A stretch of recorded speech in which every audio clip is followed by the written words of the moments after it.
Welcome back to the Ray Pat Show. You know who it is. It's your boy, Captain Sully. And I got a good friend of mine here, Mr. Worldwide Aaron. We go way back to our Tech State days, back in the cut. You know, we used to wreck shop and wild out on the square. Some wild days, man. Those were. But now you see you be doing your big things. You know, you got your comedy career taking off. You know, you were out in Cali for a little bit. We talked before the show. Now you're back in Houston. You're still doing it big. So first question, obviously, is what got you into comedy? Man, I grew up with immigrant parents. Okay. So for me to fit in with everybody, I had to watch a lot of sitcoms. And I literally learned how to interact with everybody off of sitcoms. And that's how I thought everything worked. Like, I thought you had to get girls the same way like that. Like, you had to go try to do everything like the Jamie Foxx show or Steve Urkel. Like, I really thought you had to chase. If you liked the girl, you got to chase her. Gotcha. And I thought comedy just fit in. Like, you fit in. Like, it made you just everybody like the funny guy. So I said, shoot, let's be funny. Gotcha. And how long you been in the game? Like, how long you been doing this? Like, at what point did you realize, okay, like, I'm legit, this is what I'm gonna be? Like, how long would you realize that this is my focal point, this is what I wanna do? Man, it was years and years ago where somebody else told me, like, hey man, like, you different kind of funny, bro. Like, you should do this, like, for real. And I was like, all right, cool. Then it took me a couple years until I got on stage. My homeboy let me host one of his events. Yeah. And getting on stage is the hardest part. It took me years to get on stage.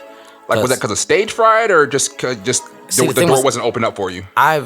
Even as a promoter, I don't know if you remember the Tech State days. Yeah, I threw I threw crazy parties. So I talked in front of, like, you know, hundreds and thousands of people, like, not hundreds of thousands, but hundreds, like, and thousands of people before. It's not that, but it's like the fear of not being great. The thing was, if I got up on stage and people started booing, like, I watched the Apollo, you know, if I got there and people started booing, I thought, like, man, what am I gonna do now? Yeah.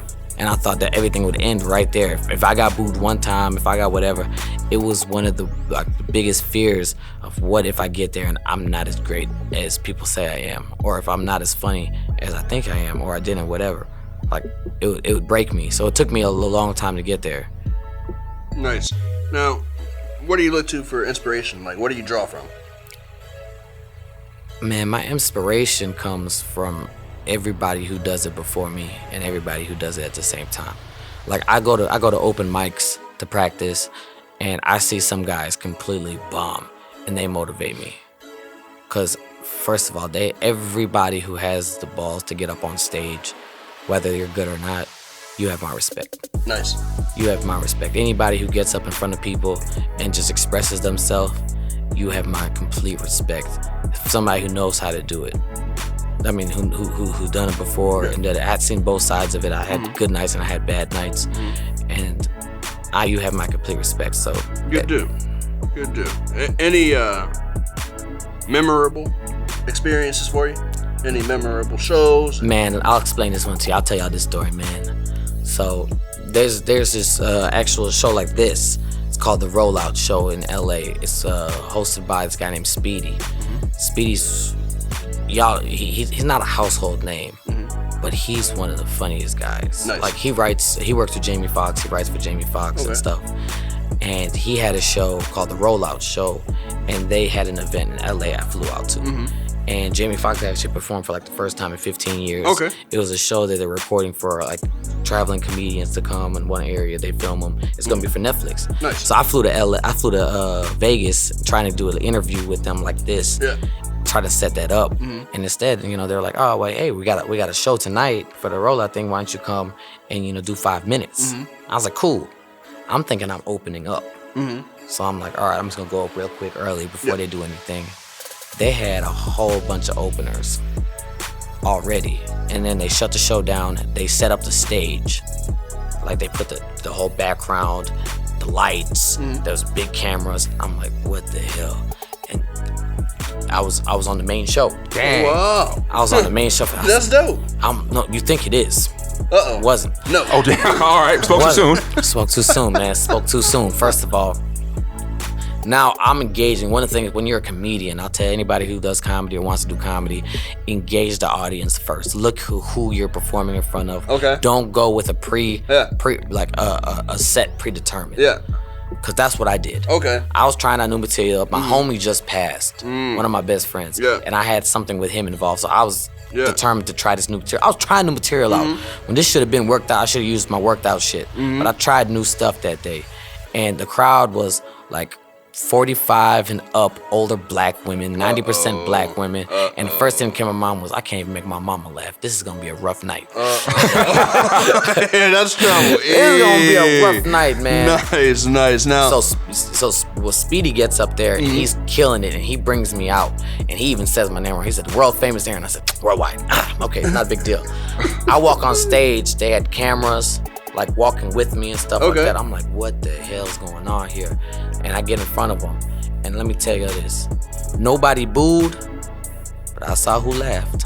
yeah. I saw who laughed. It was rough. Yeah. It was rough. said, I ain't man. no boo birds. It was rough, man. That was the worst time. So what hurt Did most? they give you the good old classic good effort? No, yeah, everybody was cool. Like the thing was, the dude who owned like there was other comedians that talked to me after and stuff. Speedy went in after. Like I'm guaranteeing other comedians would have quit after. Oh, wow. Other comedians would have quit because he roasted me after. Oh, Damn. wow. Like after the thing, Gotcha. he roasted Yeah. me. And I'm gonna tell him, like, man, it don't matter to me. Yeah. You know, Yeah. it don't matter to me. It happened. Yeah.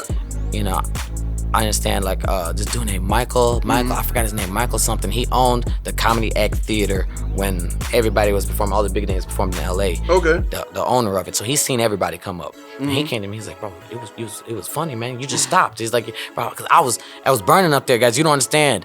Like, silence when you're talking over there, you think it's, man, you feel the sweat coming down, you see people looking at you. There was these two big women I remember that sat in front of me maybe 5 feet away. The stage was like this. It wasn't a stage, it was on the floor. Like it was like, you know, you're supposed to be doing spoken word, like snapping in front of everybody. It was close up. These people were right here. Okay. And there was 2 big women that looked like it was supposed to be. Remember the Parkers? One looked like Monique, one looked like a daughter. wow. Big ones. They sat like this the whole time. And when I say the whole performance, their facial expressions did not change once.